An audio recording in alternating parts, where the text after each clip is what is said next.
నమస్కారం.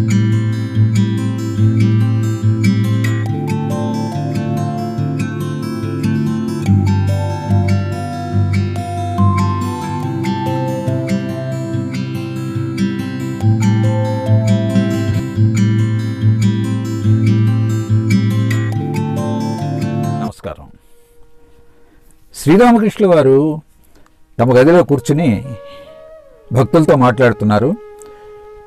అహంకారం త్యజించందే భగవంతుడి యొక్క కృప కలగదు, భగవంతుడు మన భారం వహించడు అని చెప్తున్నారు. చెప్తూ పిల్లవాడు తన ఆస్తిపాస్తులు తాను సంరక్షించుకోలేనప్పుడే కదా ఒక గార్డియన్ని పెడతారు అని చెప్తూ దానికి ఒక ఉదాహరణగా చక్కటి ఒక కథ చెప్పారు. ఏమిటంటే, వైకుంఠంలో శ్రీమన్నారాయణుడు విశ్రమించున్నాడు. లక్ష్మీదేవి పాదాలు ఒత్తుతోంది. ఇంతలో హఠాత్తుగా నారాయణుడు లేచి ఎక్కడికో బయలుదేరాడు. లక్ష్మీదేవి అడిగింది, స్వామి ఎక్కడికో బయలుదేరారు అంటే, నా భక్తుడు అక్కడ ఆపదలో ఉన్నాడు, అతన్ని రక్షించాలి, అందుకు బయలుదేరాను అన్నాడు. సరే వెళ్ళాడు. అంతలో ఎక్కువ సమయం గడవకుండానే మళ్ళీ వెనక్కి తిరిగి వచ్చాడు ఆయన. అప్పుడు మళ్ళీ లక్ష్మీదేవి అడిగింది, ఏమిటి స్వామి అప్పుడే తిరిగి వచ్చేశారు అంటే, నారాయణుడు ఒక ఉదంతం చెప్పాడు. నా భక్తుడు మార్గంలో వెళుతూ చాకలి వాళ్ళు ఉతికి ఆరవేసినటువంటి బట్టల మీదుగా నా నామస్మరణ చేసుకుంటూ వెళుతున్నాడు. ఆ బట్టలన్నీ కూడా ఆ పాదాలతో తొక్కటం వల్ల ఆ మురికయ్యాయి. అది చూసి చాకలి వాళ్ళు దుడ్డు కర్రలు తీసుకుని వాడిని కొట్టడానికి బయలుదేరారు, అందుకని రక్షిద్దామని వెళ్ళాను అన్నాడు.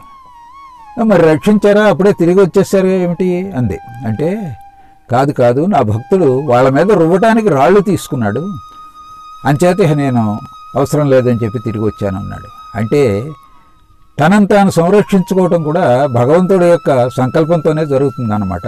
భక్తుడు తనని తాను రక్షించుకునేందుకు రాళ్ళు ఎప్పుడైతే తీసుకున్నాడో భగవంతుడి అవసరం లేదు కాబట్టి ఆయన తిరిగి వచ్చేసాడు. అంటే దీన్ని బట్టి అలా సంరక్షించుకోలేనటువంటి వాళ్ళకే భగవంతుడి యొక్క రక్షణ ఉంటుంది అని చెప్పటం అన్నమాట. అంటే ఈ కథ విని త్రైలోక్యుడు అన్నాడు, స్వామి ఈ అహంకారం అనేది ఒక పట్టాన తగ్గిపోయేది కాదు, అది తగ్గినట్టే కనిపిస్తుంది కానీ మళ్ళీ తలెత్తుతూ ఉంటుంది అన్నాడు. అంటే మరల రామకృష్ణుల వారు, గౌరీ పండితుడు అహంకారం పెరుగుతుందనే ఉద్దేశంతో తనని నేను అని సంబోధించేవాడు కాదు, ఇది అని సంబోధించేవాడు. అది చూసి నేను కూడా గౌరీ పండితుడిలాగానే ఇది అనేవాడిని, నేను అనేవాడిని కాదు. అది చూసి మధురబాబు అన్నాడు, బాబా వాళ్ళకంటే అహంకారం ఉంది కాబట్టి అలా అంటారు, మీకు అసలు అహంకారం లేదు కదా, మీరు వాళ్ళలాగా ఎందుకు అనాలి అన్నాడు. సాధనావస్థలో భగవంతుడికి గుణాలన్నీ కూడా ఆపాదించాలి. ఓసారి హజరా నరేన్తో ఇలా అన్నాడు, భగవంతుడు అనంతుడు, అతడు ఐశ్వర్యాలు అనంతం, అతడు నువ్వు చేసేటటువంటి స్తోత్రాలు వింటాడా, పాటలు వింటాడా, నువ్వు నైవేద్యం చేసేటటువంటి మిఠాయిలు అవన్నీ తింటాడా, ఇదంతా నీ భ్రమ అన్నాడు.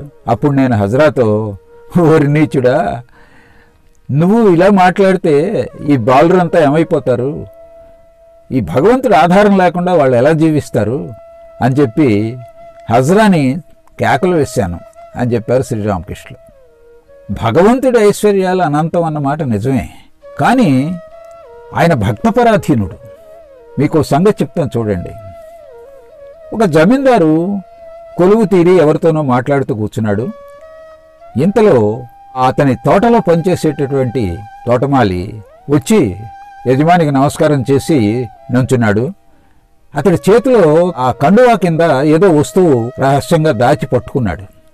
అది చూసి యజమాని అడిగాడు, ఏమిటది, ఏదో దాచి ఉంచావు అన్నాడు. అప్పుడు ఆ కాపలావాడు చాలా శ్రద్ధగా వినయంగా, తమరు ఈ పండు స్వీకరించాలండి అంటూ ఆ చేతిలో ఉన్నటువంటి సీతాఫలం పండు యజమానికి ఇచ్చాడు, ఎంతో ప్రేమగా, ఎంతో వినయంగా.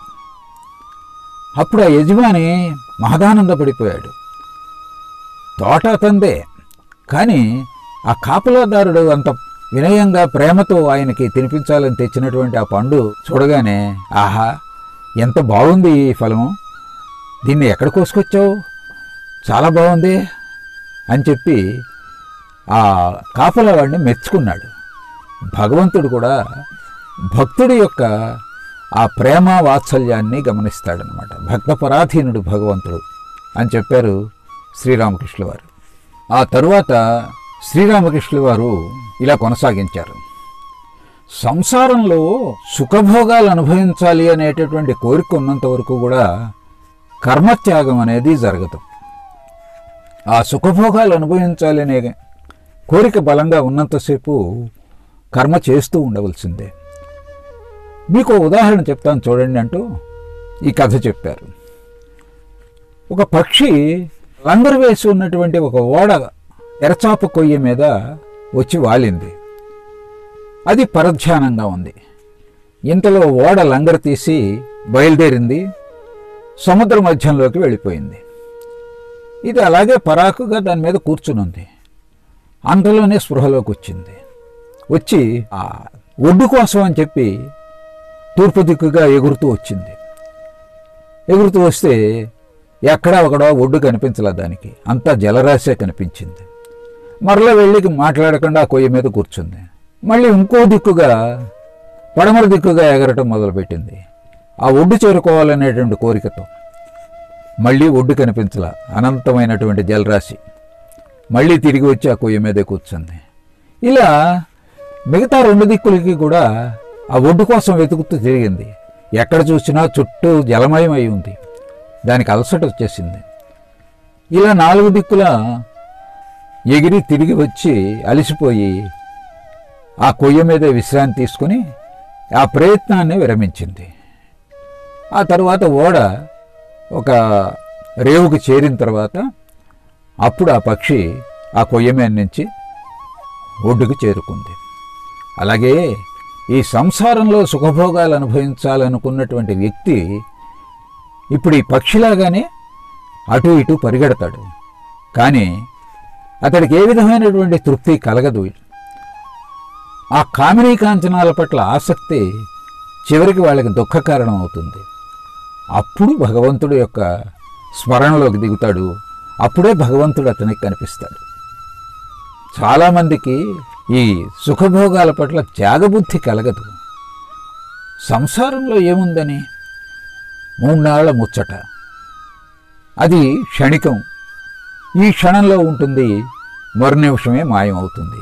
దానికోసం వ్యక్తి ఇలా వెంపర్లాడటం దేనికి అన్నారు శ్రీరామకృష్ణుల వారు. ఆయన ఈ సంసారం గురించి చెప్తూ ఇంకొక ఉదాహరణ కూడా చెప్పారు. సంసారం అన్నది ఎడతెరిపి లేకుండా కురుస్తున్నటువంటి వర్షం లాంటిది. ఆకాశం అంతా మేఘావృతం అయి ఉంటుంది, ఎక్కడా సూర్యుడు కనిపించడు. సంసారం అనేది కూడా ఈ కామినీ కాంచనాలనే మేఘాలతో కప్పివేయబడి ఉంటుంది. ఆ జ్ఞాన సూర్యుడు అనేటటువంటి వాడు ఈ వ్యక్తికి కనిపించడు.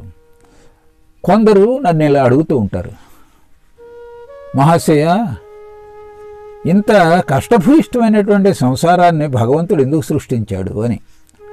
అందుకు నేనంటాను, మార్గం లేకేమిటి, మార్గం ఉన్నది. అనుకూల పవనాలు వీచే వరకు కూడా భగవంతుడిని వ్యాకులతతో ప్రార్థించాలి. ఆయనను అనునిత్యం ప్రార్థించినట్లయితే ఆయన ప్రసన్నుడవుతాడు, మీకు కష్టాలు తొలగిపోతాయి అని చెప్తూ ఉంటాను అన్నారు శ్రీరామకృష్ణుల వారు.